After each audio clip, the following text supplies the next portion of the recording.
কোনেও শান্তিপূৰ্ণ আন্দোলনৰ কথা বেলেগ, হিংসাৰ জৰিয়তে সমস্যাৰ সমাধান নহয়। খেৰণীত কাৰ্বি ৰাইজে যিটো দাবী কৰিছে, একাংশ কাৰ্বি ৰাইজে যে VGR PGRত থকা মানুহখিনিক উচ্ছেদ কৰি দিয়ক। গুৱাহাটী উচ্চ ন্যায়ালয়ৰ স্থগিতাদেশ আছে, কোৰ্টক বাদ দিটো কোনেও কাম কৰিব নোৱাৰে। যদি মই কিবা এটা কৰিব যাওঁ মোৰ ওপৰতে কণ্টেম্প অফ কোৰ্ট হ'ব।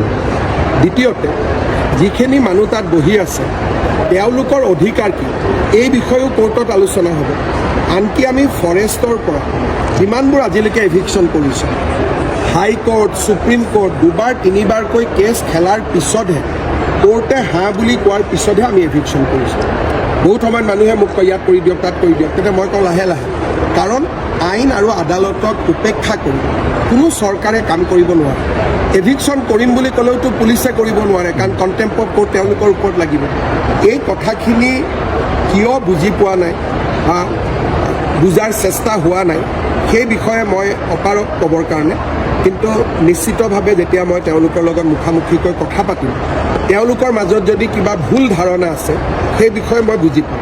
কিন্তু এতিয়ালৈকে সাধাৰণতে কোৰ্টৰ অৰ্ডাৰ থাকিলে বাকী মানুহবিলাকে জবৰদস্তি নকৰে।